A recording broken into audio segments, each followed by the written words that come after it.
Hello बच्चों। बेटा आज जो हमने टॉपिक पढ़ना है वो है प्रोबेबिलिटी डिस्ट्रीब्यूशन। प्रोबेबिलिटी डिस्ट्रीब्यूशन क्या टॉपिक है बच्चों, ये एक एग्जांपल लेके आपको समझाऊंगा तो ज़्यादा अच्छे से समझ में आएगा।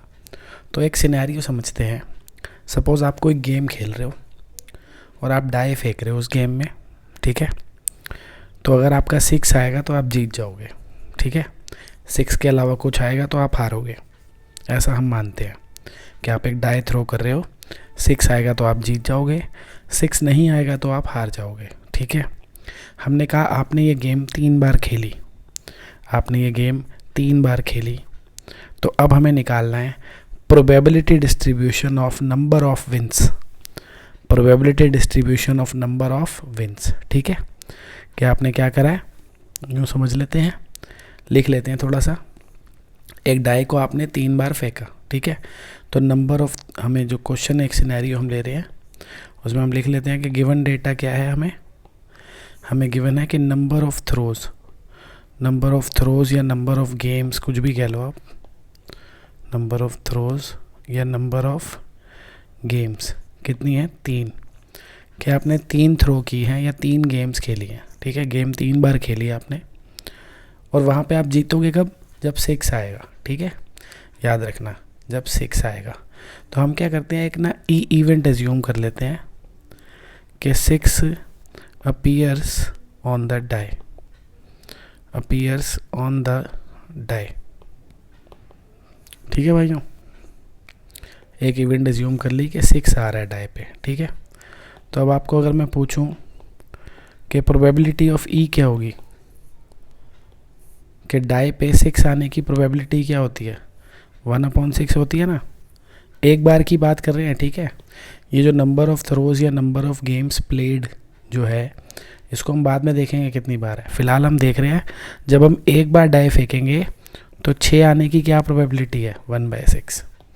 और 6 नहीं आने की क्या प्रोबेबिलिटी है बच्चों, 5/6, ठीक है ना। तो ये दोनों तो हमें पता है। अब क्वेश्चन में उसने हमसे क्या पूछा, उसने हमसे पूछा probability distribution of number of wins, है ना। और मैंने आपको क्या बताया कि आप जीतोगे कब, जब आपका 6 आएगा, ठीक है। तो हम यहाँ पे एक वेरिएबल लेते हैं, रैंडम वेरिएबल x, जो क्या दिखा रहा है, नंबर ऑफ विंस, या इसे हम लिख सकते हैं नंबर ऑफ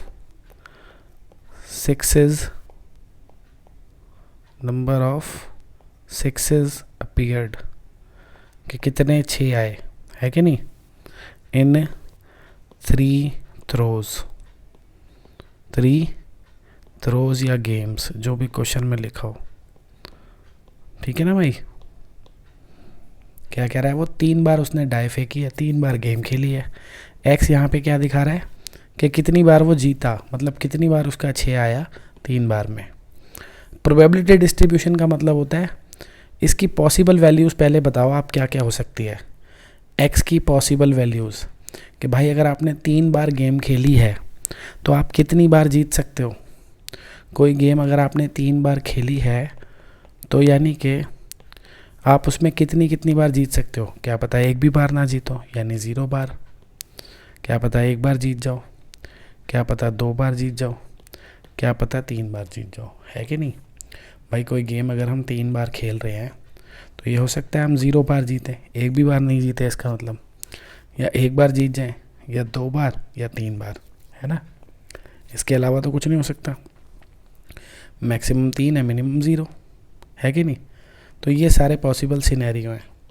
तो इन सभी सिनेरियोज़ की प्रोबेबिलिटी निकालने को ही कहते हैं प्रोबेबिलिटी डिस्ट्रीब्यूशन।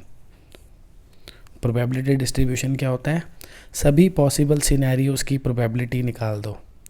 यहाँ पे उसने प्रोबेबिलिटी डिस्ट्रीब्यूशन पूछा था नंबर ऑफ विंस का, है ना। और जीत कब रहा है वो, जब 6 आ रहा है। तो हम क्या कह रहे हैं, जब 3 बार डाई फेंकी है तो ऐसा हो सकता है 0 बार 6 आया हो, मतलब तीनों में से एक भी बार 6 ना आया हो। 1 हो x की वैल्यू, इसका मतलब 1 बार 6 आया हो, 2 बार ना आया हो। इसका मतलब 2 बार 6 आया हो, 1 बार ना आया हो, या तीनों बार 6 आया हो। इसके अलावा कुछ भी नहीं हो सकता। तो अब हम इन सब की प्रोबेबिलिटी निकालेंगे, उसे ही कहते हैं प्रोबेबिलिटी डिस्ट्रीब्यूशन, ठीक है। हम निकालेंगे x इक्वल्स टू 0 की प्रोबेबिलिटी। x इक्वल टू 0 क्या दिखा रहा है यहाँ पे, x क्या था, नंबर ऑफ विन्स या number of sixes in 3 throws, कि भैया अगर 3 बार डाई फेंकी है तो 0 बार 6 आए, एक भी बार 6 ना आए, यानी तीनों बार 6 नहीं आया। पहली बार भी 6 नहीं आया, दूसरी बार भी 6 नहीं आया, तीसरी बार भी 6 नहीं आया। ठीक है ना, वैल्यू हमें पता ही है पी नॉट की, तो यहाँ पे रख के मल्टीप्लाई करके लिख देंगे, क्या आ जाएगा 125/216। ठीक है, ये हमारी x इक्वल्स टू 0 की प्रोबेबिलिटी निकल गई, यानी 3 गेम में से एक भी बार ना जीतें उसकी प्रोबेबिलिटी, यानी एक भी बार 6 ना आए। ठीक है ना, अब हम निकालेंगे x इक्वल्स टू 1 की प्रोबेबिलिटी। x इक्वल्स टू 1 की प्रोबेबिलिटी का मतलब क्या है कि हम एक बार जीत जाएं, जो हमने 3 बार गेम खेली है उसमें हम एक बार जीत जाएं, यानी 2 बार हार जाएं, यानी एक बार 6 आ जाए और 2 बार ना आए, है कि नहीं। तो पहली बार 6 मान लो आ गया, तो बाकी 2 बार नहीं आया। ठीक है कि नहीं है, ये क्या लिखा है हमने कि एक बार 6 आया, 2 बार नहीं आया, लेकिन ऑर्डर भी तो है ना कि पहली बार 6 आया, बाकी 2 बार नहीं आया। ऐसा भी तो हो सकता था कि पहली बार 6 नहीं आया होता, बीच में आ गया होता, और तीसरी बार 6 नहीं आया होता, तब भी तो एक बार 6 होता। ऐसा भी हो सकता था पहली 2 बार 6 नहीं आता, तीसरी बार आ जाता, है ना। तो 3 पॉसिबिलिटीज़ हैं कि एक बार 6 आए। जब एक बार 6 आएगा तो ये भी हो सकता है वो पहली बार में आया हो, या ये भी हो सकता है वो दूसरी बार में आया हो, या ये भी हो सकता है वो तीसरी बार में आया हो। तो हम इसको 3 से मल्टीप्लाई कर देंगे। ठीक है ना, भाई आगे पीछे कर लो इनको, 3 केसेस बन जाएंगे, बात ख़त्म। तो वैल्यूज़ हमें सारी पता ही हैं, ये 1/6 है, ये 5/6 है, यहाँ पुट कर दो, कर दोगे ना भाई, तो ये आ जाएगा 75/216। ठीक है, अब हम निकालेंगे x इक्वल्स टू 2 की प्रोबेबिलिटी। तो x इक्वल्स टू 2 की प्रोबेबिलिटी का मतलब क्या है कि हम 3 गेम जो हमने खेली हैं उसमें हम 2 बार जीत जाएं, यानी 2 बार 6 आ जाए, एक बार ना आए, है ना। तो 2 बार 6 आ जाए और एक बार ना आए 6, तो अब वही बात है भाई, 3 केस है भाई। ये क्या कह रहा है, 2 बार 6 आ जाए, एक बार ना आए, तो ये हमने क्या लिखा है, पहली बार आया, दूसरी बार आया, तीसरी बार नहीं आया। ऐसा भी तो हो सकता है पहली बार आया हो, दूसरी बार ना आया हो, तीसरी बार आ गया हो, है कि नहीं। या पहली बार ना आया हो, दूसरी और तीसरी बार आ गया हो। वही है, इनको आप शफल करोगे तो 3 पॉसिबल केस बनेंगे, तो इंटू 3 यहाँ भी कर दो। ठीक है भाई, अब आप इनको मल्टीप्लाई करोगे वैल्यूज़ पुट करके, ये वाली क्या आ जाएगा, ये आ जाएगा 5 × 3 15/216। ठीक है बच्चों, फिर हम निकालेंगे x इक्वल्स टू 3 की प्रोबेबिलिटी, यानी तीनों बार 6 आ जाए, कि हम तीनों बार जीत जाएं, पहली बार भी 6 आ जाए, दूसरी बार भी, तीसरी बार भी। ठीक है, सारी प्रोबेबिलिटीज़ रख के मल्टीप्लाई कर देते हैं, 1/216 आएगा, बस हो गया क्वेश्चन। अब आप चाहो तो लिख सकते हो इसको ना, क्या करते हैं जनरली ऐसे बॉक्स बना के लिख देते हैं आंसर को, क्या लिखते हैं, hence probability distribution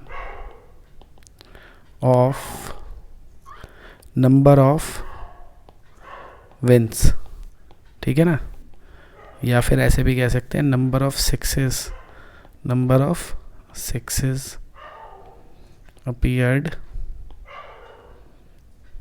in 3 throws, के 3 बार में कितनी बार 6 आया उसका प्रोबेबिलिटी डिस्ट्रीब्यूशन। तो ऐसे एक टेबल बना के आंसर दे देते हैं,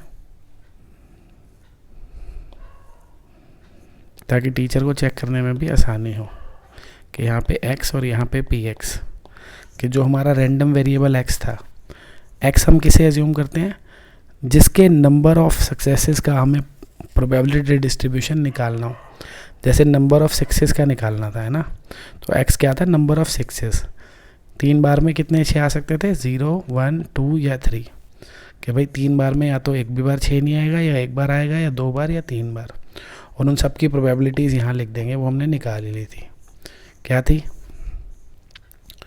125/216, 75/216, 15/216, 1/216। तो ये हो गया भाई प्रोबेबिलिटी डिस्ट्रीब्यूशन। ठीक है बच्चों, इसी को कहते हैं प्रोबेबिलिटी डिस्ट्रीब्यूशन। प्रोबेबिलिटी डिस्ट्रीब्यूशन का मतलब क्या होता है? नंबर ऑफ सक्सेसेस की, all possible number of successes की प्रोबेबिलिटी निकालो एंड ट्रायल्स में। जैसे अगर आपने 10 बार कोई काम किया है तो कितनी बार आप उसमें सक्सेस हो सकती है, कितनी बार आप हार सकते हो, जो भी है किसी भी चीज़ की पूछ सकता है ना, है कि नहीं भाई? मान लो आपको मैंने 10 एप्पल्स कहा कि 10 एप्पल सेलेक्ट करो, तो ख़राब एप्पल्स की उसमें प्रोबेबिलिटी डिस्ट्रीब्यूशन निकालना है, तो 10 में से कितने ख़राब हो सकते हैं भाई? एक भी ऐसा भी हो सकता है 0 ख़राब हो, ये भी हो सकता है 10 के 10 ख़राब हो, 5 6 कुछ भी हो सकता है ना। तो वही सारी पॉसिबल प्रोबेबिलिटीज़ निकालने को ही क्या कहते हैं? Probability distribution. ठीक है, ऐसा हम 1-2 क्वेश्चन अभी और कर लेते हैं और क्लियर हो जाएगा। अच्छा, एक चीज़ और ध्यान रखना कि ये जो सारी प्रोबेबिलिटीज़ निकली हैं हमारी, ये वाली, इन सब का सम हमेशा 1 होना चाहिए। अगर इन प्रोबेबिलिटीज़ का सम 1 नहीं आया तो आपने गलत निकाली है। अगर इन प्रोबेबिलिटीज़ का सम 1 नहीं आया तो आपने गलत निकाली हैं। ठीक है भाइयों, समझ गए बात? चलो, ये बस ध्यान रखना, x किसे मानना है आपने? x मानना है नंबर ऑफ सक्सेसेस को। ठीक है, नंबर ऑफ सक्सेस जो आपको चाहिए क्वेश्चन में, वो कुछ भी हो सकती है। ठीक है, जैसे हमारे इस क्वेश्चन में क्या था कि 6 आ जाए, है ना, तो हम जीत जाएंगे। तो 6 आना हमारी सक्सेस थी। तो number of successes, number of sixes को हमने क्या लिया था? x। और यहाँ पे हमने ये सक्सेस की और फेलियर की प्रोबेबिलिटी लिख ली थी कि काम आएगी आगे। ठीक है, ऐसा ये क्वेश्चन आपको और कराता हूँ, थोड़ा और क्लियर हो जाएगा। देखते हैं। तो देखो भाई, एनसीईआरटी का एग्जांपल है, कह रहा है 2 cards are drawn successively with replacement. इस बात पे ध्यान देना भाई, ये क्या लिखा है? With replacement. क्वेश्चन ऐसा भी आ जाता है जिसमें विदाउट रिप्लेसमेंट हो, वो भी करवाऊंगा मैं अभी। ठीक है, पहले हम याद रखेंगे, हम 2 कार्ड्स निकाल रहे हैं सक्सेसिवली, मतलब एक एक करके, पहले एक निकाला फिर दूसरा निकाला। ठीक है, यानी ऑर्डर से फ़र्क पड़ेगा इसमें कि पहले क्या निकला और बाद में क्या निकला। और कह रहा है विद रिप्लेसमेंट निकाले हैं, यानी हर बार प्रोबेबिलिटी सेम रहेगी। विद रिप्लेसमेंट का मतलब क्या है? पहला कार्ड निकाला, उसको डेक में वापस डाल दिया, फिर दूसरा कार्ड निकाला। ठीक है, आगे क्या कह रहा है ये? Find the probability distribution of number of aces. किसका डिस्ट्रीब्यूशन निकालना है हमें? नंबर ऑफ एसेस का। यानी हमारी सक्सेस क्या है कि हमें एस आ जाए। जो हम कार्ड निकाल रहे हैं वो क्या हो? एक एस। कार्ड का एस होना ही सक्सेस है हमारी। ठीक है ना, और हमें नंबर ऑफ एसेस का डिस्ट्रीब्यूशन निकालना है। तो पहले आप ये देखो, आपने कितने पत्ते निकाले हैं? 2, यानी 2 ट्रायल्स हो गई ना आपकी एक तरीके से, कि 2 ट्रायल्स हैं और आप देख रहे हो कितनी बार उन ट्रायल्स में आपको सक्सेस मिली, और सक्सेस क्या है कि वो एस आ जाए। ठीक है भाई, तो हम यहाँ पे x किसको लेट करेंगे इस क्वेश्चन में? इस क्वेश्चन में भाइयों x किसे लेट करेंगे? Number of aces, number of aces drawn. ठीक है ना, कि कितने एसेस निकाले हमने। टोटल तो हमें पता ही, हमने 2 कार्ड निकाले हैं, और हम x क्या ले रहे हैं कि कितने एसेस निकाले। तो x की पॉसिबल वैल्यू क्या हो सकती है भाई? x की पॉसिबल वैल्यू हो सकती है 0, 1 या 2, क्योंकि हमने 2 कार्ड निकाले हैं। तो कितने एस हो सकते हैं? 0, क्या पता दोनों में से एक भी एस ना हो, एक एस हो सकता है ना भाई। 2 कार्ड निकाले हैं तो हो सकता है एक एस हो, एक ना हो, या ये भी हो सकता है कि दोनों के दोनों ही एस हो, है ना। बस यही 3 पॉसिबल सिनेरियो हैं। तो x की पॉसिबल वैल्यू क्या हो सकती है? ये 3 पॉसिबल वैल्यूज़। याद रखना भाई, अगर आपने 10 गेम्स खेली हैं, ठीक है, तो x की पॉसिबल वैल्यू क्या हो सकती है? 0 से 10। ओनली नेचुरल नंबर्स, कहीं यूँ मत कह देना 1.1। 0 से 10 मतलब आप 0 बार भी जीत सकते हो, 1 बार भी, 2 बार भी, 3 बार भी, करते करते 10 बार तक। हमेशा x की वैल्यू क्या होगी? 0 to n। ठीक है भाई, अब हमारा सक्सेस क्या है? हम क्या चाहते हैं क्वेश्चन में कि एस मिले हमें, है ना, एस मिले। एस का नंबर ऑफ, हमें क्या करना है? नंबर ऑफ एसेस का प्रोबेबिलिटी डिस्ट्रीब्यूशन निकालना है। एस आना सक्सेस है, तो एस की प्रोबेबिलिटी लिख लेते हैं पहले। ठीक है, हम एक इवेंट ले लेते हैं, कुछ भी ई मान लो। ई क्या इवेंट है कि एन एस इज ड्रॉन, यूँ लिख लो आप। कि card drawn is an S, जो पत्ता हमने निकाला है वो क्या हो, एस हो। तो आपको पता है कि जब हम डेक में से एक कार्ड निकालते हैं तो उसके एस होने की प्रोबेबिलिटी क्या होती है। आपको पता है डेक में कितने कार्ड्स होते हैं, 52, जिसमें से एसिस कितने होते हैं, 4। तो 4/52 सही है। इसको आप थोड़ा सिंप्लीफाई करोगे, कट पिट के 1/13 आ जाएगा। अब अगर आपसे कोई पूछे PE नॉट क्या होगा, PE नॉट का मतलब क्या है, एस ना आने की प्रोबेबिलिटी। इसको 1 में से माइनस कर दो, कितना आ जाएगा, 12/13। ठीक है, तो इसका मतलब अगर हम एक पत्ता निकाल रहे हैं तो उसके एस होने की प्रोबेबिलिटी 1/13 है, एस ना होने की प्रोबेबिलिटी 12/13 है। याद रखना निकाले कितने थे आपने, 2 पत्ते। ठीक है, एक्स क्या था, नंबर ऑफ एसेस, कि उन 2 में कितने एसेस हैं, क्या क्या पॉसिबिलिटीज़ थी, 0, 1 या 2। अब इन तीनों की प्रोबेबिलिटी निकाल देंगे, हो गया प्रोबेबिलिटी डिस्ट्रीब्यूशन। x = 0, x = 1 और x = 2। ठीक है, x = 0 का क्या मतलब है भाइयों, कि एक भी कार्ड एस नहीं है, 0 एसेस। जो 2 पत्ते हमने निकाले उसमें से एक भी एस नहीं है, यानी पहला कार्ड भी एस नहीं है, दूसरा कार्ड भी एस नहीं है। ठीक है ना, ई नोट क्या दिखा रहा है कि एस नहीं है, पहला भी एस नहीं है, दूसरा भी एस नहीं है। x = 0 का मतलब यही है, नंबर ऑफ एसेस 0, दोनों एस नहीं है। वैल्यू तो आप पुट कर ही लोगे, ये रही, पुट करोगे तो सॉल्व करके क्या आ जाएगा, 144/169। ठीक है, फिर आता है x = 1। x = 1 का मतलब नंबर ऑफ एसेस कितने हैं, 1, यानी जो 2 पत्ते निकाले हैं उसमें से एक एस है, तो ऑब्वियस है दूसरा एस नहीं है। तो ऐसा हो सकता है कि पहला एस हो और दूसरा एस ना हो, या ये भी हो सकता था पहला एस ना हो दूसरा एस हो। सही है ना, दोनों ही केसेस में एक एस है, देखो एक है एक नहीं है, ये नहीं है ये है, ऑर्डर है ना बस, ये पहला एस है दूसरा एस नहीं है, ये पहला एस नहीं है दूसरा है। अब आप इसको 2 बार लिखने की जगह सीधा क्या कर सकते थे कि एक ही केस लिखते, उसको 2 से मल्टीप्लाई कर देते, समझे ना, ऐसे कर सकते थे इसको कि इसे हटा दो भाई, × 2 कर दो। वही बात है ना, ये आगे पीछे होगा तो 2 केस बनेंगे, बस वैल्यू पुट कर दो। अब कितना आ जाएगा, 24/169। ठीक है भाई। अब x = 2 का क्या मतलब है, x = 2 का मतलब है दोनों ही एस हैं, नंबर ऑफ एसेस 2 हैं, मतलब पहला कार्ड भी एस है जो निकाला है और दूसरा भी एस है, ख़त्म। सही है ना, तो वैल्यू पुट करी हमने, मल्टीप्लाई करा तो क्या आ गया, 1/169 हो गया भाइयों क्वेश्चन। ये निकल गया probability distribution of number of aces. सबका सम देख लो, 1 आ रहा है, नहीं आता तो आपने गलत करा है। आंसर आप टेबल बना के छोड़ दोगे तो अच्छा रहेगा, जैसे हमने पिछले क्वेश्चन में करा था ऐसे। ठीक है, तो बड़े भाई अगले क्वेश्चन की ओर बढ़ते हैं। अब देखो भाइयों, ये जो हमने क्वेश्चन करा है ये हमने करा था विद रिप्लेसमेंट, कि जो 2 हमने कार्ड निकाले हैं वो हमने विद रिप्लेसमेंट निकाले हैं, तो हमें नंबर ऑफ एसेस का प्रोबेबिलिटी डिस्ट्रीब्यूशन निकालना था, हमने निकाल दिया।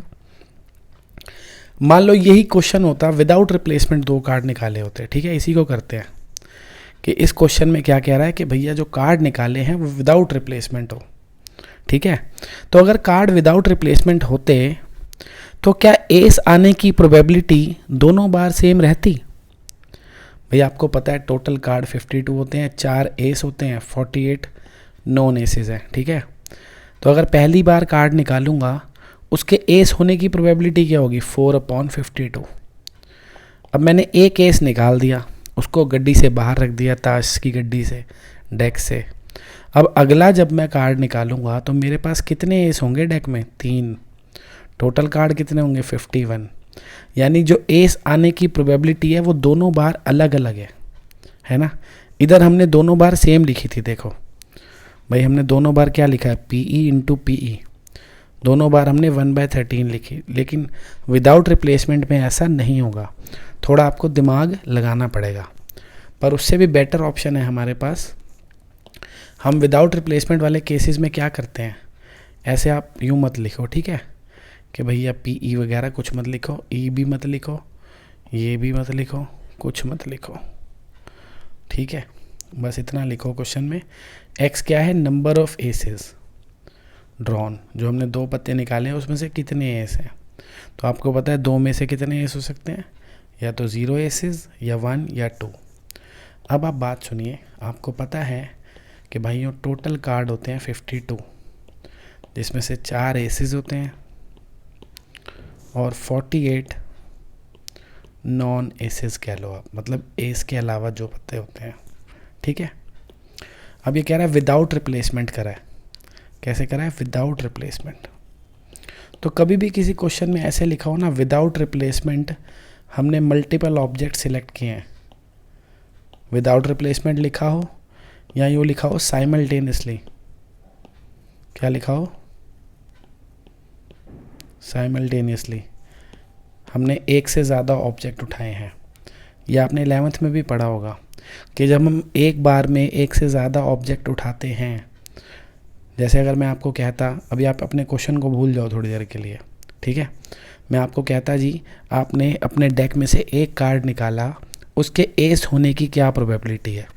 तो आप कहते हो 4/52 फेवरेबल अपॉन टोटल, है ना। लेकिन अगर मैं आपसे कहता 2 कार्ड निकाले हैं, उन दोनों के एस होने की क्या प्रोबेबिलिटी है? तब आप लिखते 4C2/52C2, ठीक है। कॉम्बिनेशन का यूज़ करते हैं। कॉम्बिनेशन का यूज़ कब होता है? जब हम एक से ज़्यादा ऑब्जेक्ट सेलेक्ट करते हैं, वहाँ हम यूज़ करेंगे कॉम्बिनेशन, ठीक है भाइयों, याद रखना। एक से ज़्यादा ऑब्जेक्ट अगर एक बार में सिलेक्ट करें हैं, या फिर एक से ज़्यादा ऑब्जेक्ट एक एक करके सिलेक्ट करें हैं मगर विदाउट रिप्लेसमेंट करें हैं, तब कॉम्बिनेशन का यूज़ होता है। ये बात अपने दिमाग में सेट कर लो, बहुत काम आएगी। कॉम्बिनेशन प्रोबेबिलिटी में तभी यूज़ होगा जब या तो एक ही बार में एक से ज़्यादा ऑब्जेक्ट सिलेक्ट होंगे, या फिर एक एक करके सिलेक्ट होंगे लेकिन विदाउट रिप्लेसमेंट सिलेक्ट होंगे। कभी भी विद रिप्लेसमेंट सिलेक्ट होगा तो कॉम्बिनेशन यूज़ नहीं होगा, तो वैसे होगा जैसे हमने पहले इस क्वेश्चन को किया था, ठीक है। अब ये विदाउट रिप्लेसमेंट कह रहा है तो हम कॉम्बिनेशन यूज़ कर सकते हैं। तो क्या कह रहा है भाई पहले केस में कि 0 एसेस हो, यानी जो 2 पत्ते हमने सिलेक्ट करे हैं वो दोनों के दोनों इनमें से हो। सही बात है कि नहीं? x = 0 का मतलब एक भी एस ना हो, तो मतलब जो 2 पत्ते हमने सिलेक्ट करे हैं वो इन 48 में से हों, ये हम चाह रहे हैं। हमारा फेवरेबल सिनेरियो है ये, है ना। तो फेवरेबल क्या हो गया? 48C2। 48C2 48C2 का मतलब इन 48 में से कोई भी 2 सिलेक्ट कर लो भैया, वो नॉन एसीज ही होंगे, एक भी एस नहीं होगा। और टोटल क्या होता है भाई? 52C2, कि हमने जो टोटल 2 पत्ते वैसे निकाले हैं वो तो डेक में से निकाले हैं ना, तो कोई भी 2 हो सकते थे भाई। प्रोबेबिलिटी का फॉर्मूला ही क्या होता है? Favourable upon total. ये तो बचपन से पढ़ रहे हैं।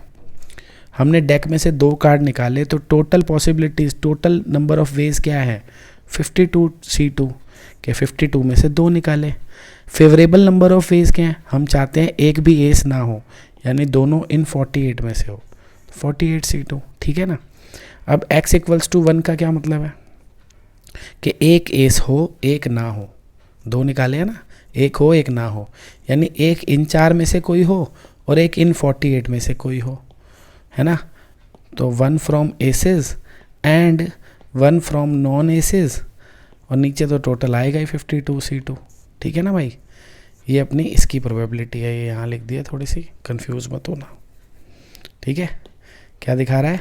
4C1 क्या दिखा रहा है? कि इन 4 में से एक, यानी इन 4 में कोई भी एक एस सेलेक्ट कर लो, कोई दिक्कत नहीं है। और 48C1 क्या दिखा रहा है? इनमें से एक ले लो। इस तरीके से क्या हो जाएगा? एक एस हो जाएगा, एक नॉन एस हो जाएगा। और नीचे क्या लिखा है हमने? 52C2, मतलब टोटल तो वही आएगा ना, टोटल तो हमेशा वही आएगा नीचे 52C2, क्योंकि 2 निकाल रहे हैं डेक में से, है ना। इसमें अब हमें इंटू 2 भी नहीं करना पड़ेगा, जो हम वो वाला तरीका करते हैं उसमें इंटू 2 करते हैं। क्यों? क्योंकि एक एस है एक नहीं है, तो आगे पीछे भी तो हो सकता है कि पहला एस हो दूसरा नहीं हो, या पहला नहीं हो दूसरा हो, वहाँ पे 2 से मल्टीप्लाई करना पड़ता है। बट जब आप कॉम्बिनेशन यूज़ करते हो वहाँ नहीं करना पड़ता, वो अपने आप सेट हो जाएगा, ये ऑल पॉसिबल कॉम्बिनेशन खुद ही बना लेगा, ठीक है ना। ये भी फ़ायदा है इसका। बट रिस्ट्रिक्शन है यूज़ कब करेंगे, जब या तो विदाउट रिप्लेसमेंट होगा या एक साथ होगा, एक से ज़्यादा ऑब्जेक्ट सिलेक्ट करेंगे। ये बातें लिख लिया करो भाई अगर याद नहीं रहती तो। अब हम निकालेंगे x इक्वल्स टू 2 की प्रोबेबिलिटी, यानी जो दोनों कार्ड हैं वो दोनों के दोनों ही एस हो, यानी दोनों इसमें से हो। तो फेवरेबल क्या हो गया 4C2, है ना, कि भैया दोनों इन 4 में से हो। टोटल तो आपको पता ही है क्या होगा 52C2। ठीक है भाइयों, सॉल्व अब आप इसको कर ही लोगे। आता है ना सबको कॉम्बिनेशन सॉल्व करना, के भूल गए? लिख दूँ क्या एक बारी फॉर्मूला, कि जो NCR होता था वो कैसे कैलकुलेट करते थे, n factorial upon r factorial into n minus r factorial. तो जिनको भाइयों फार्मूला याद नहीं है ये देख लो, लगा लेना इसमें, ठीक है। बस हो गया क्वेश्चन, ऐसे ही करते हैं। एक आधा और देख लेते हैं कोई, ठीक है, आसान टॉपिक है भाई। अब देखो भाई ये क्वेश्चन क्या कह रहा है let x denote the number of hours you study during a randomly selected school day. x क्या दिखा रहा है कि कितने घंटे आप पढ़ते हो एक स्कूल डे में, जो आपका रेगुलर वर्किंग डे होता है ना, जब आप स्कूल जाते हो तो आप उस दिन में कितने घंटे स्टडी करते हो। x उसको रिप्रेजेंट कर रहा है नंबर ऑफ आवर्स को। The probability that x can take the values x capital X number of hours you study, possible जो भी होंगे, छोटा x क्या दिखा रहा है वो सारी पॉसिबल वैल्यूज़। अभी यहाँ पे समझाता हूँ आपको, ज़्यादा बेटर समझ में आएगा। देखो जैसे x की वैल्यू अगर 0 है तो आप यहाँ पुट करोगे ना x की वैल्यू 0, तो Px इक्वल्स टू 0 हो जाएगा, है ना। और उसकी प्रोबेबिलिटी क्या है 0.1, यानी ये क्या दिखा रहा है कि 0 घंटे पढ़ने की प्रोबेबिलिटी कितनी है 0.1। समझ गए भाई? भाई कह रहा है x अगर 0 के इक्वल है तो इसकी वैल्यू 0.1 है, यानी ये जो x 0 है इसको यहाँ अगर आप लिख दो तो क्या आ जाएगा, probability of x equals to 0 कितनी है भाई 0.1, यानी बच्चे के 0 घंटे पढ़ने की प्रोबेबिलिटी कितनी है 0.1।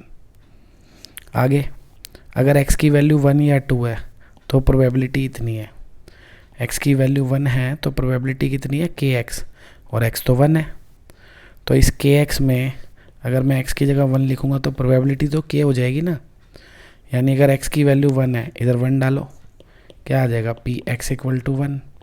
तो प्रोबेबिलिटी क्या थी kx, और x तो 1 था, तो प्रोबेबिलिटी क्या हो गई k, यानी 1 घंटा पढ़ने की प्रोबेबिलिटी क्या है k। सही है। और अगर x की वैल्यू 2 है तब भी प्रोबेबिलिटी क्या है kx, x कितना है 2, यानी प्रोबेबिलिटी क्या हो गई 2k। कब, जब x कितना है 2, है ना, यानी Px equals to 2 is 2k, कि भैया 2 घंटा पढ़ने की प्रोबेबिलिटी क्या है 2k। ऐसे 3 घंटे और 4 घंटे पढ़ने की प्रोबेबिलिटी इतनी है।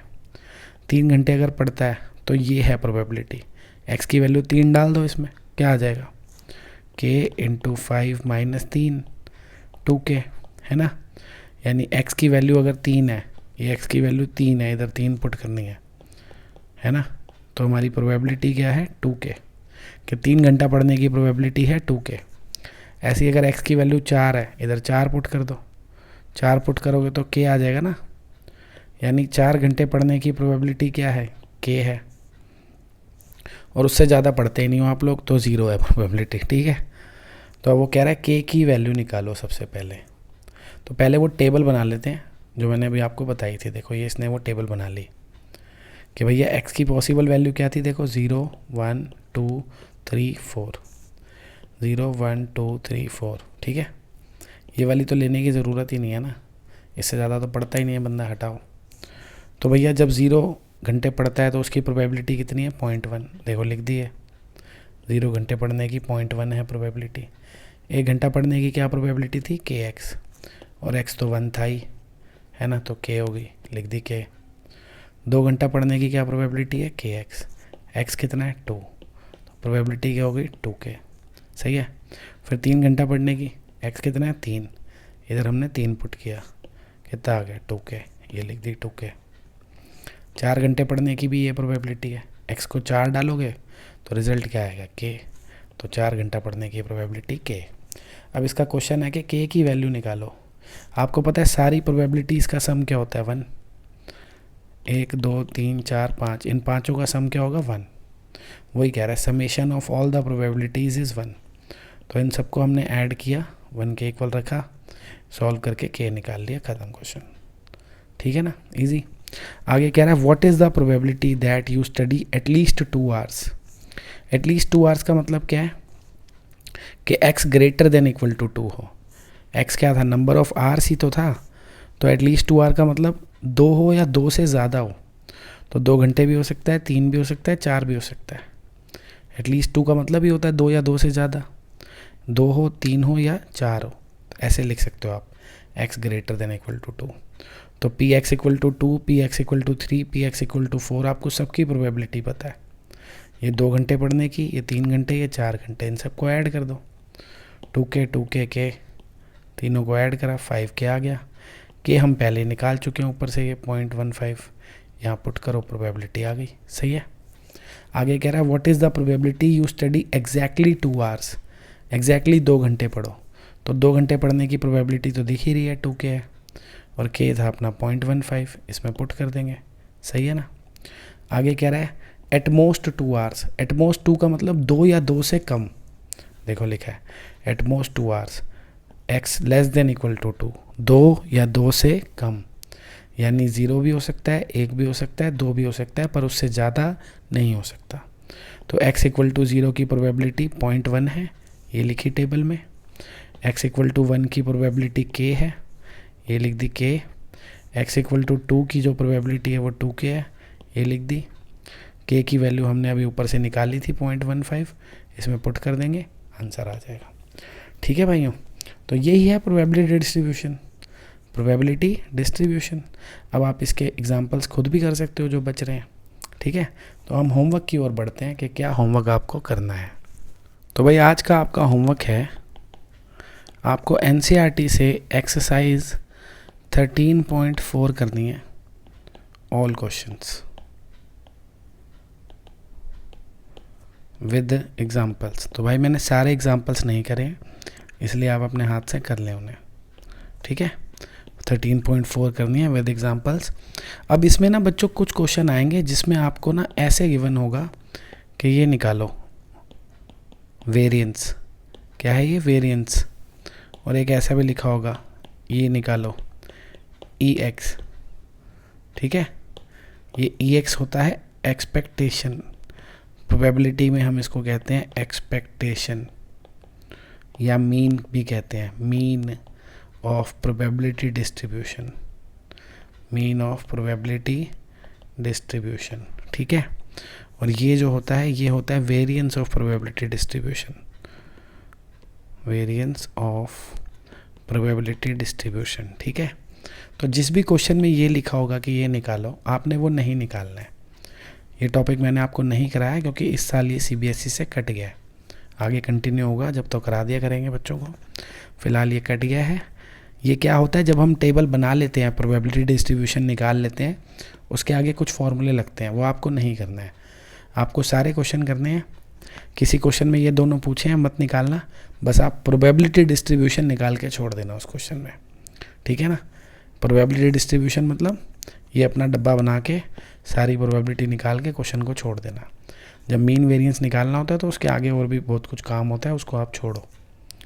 आपने क्या करना है, बस सारे क्वेश्चन अटैम्प्ट करने हैं विद एग्जांपल, उनमें वेरिएंस और मीन नहीं निकालना, ओनली प्रोबेबिलिटी डिस्ट्रीब्यूशन। ठीक है भाइयों, तो आपकी प्रोबेबिलिटी समाप्त हो गई। अलविदा। ठीक है, इसको होमवर्क में कर लेना, इसके बाद अपना असाइनमेंट अटैम्प्ट कर लेना प्रोबेबिलिटी का। चलो भाई, बाय।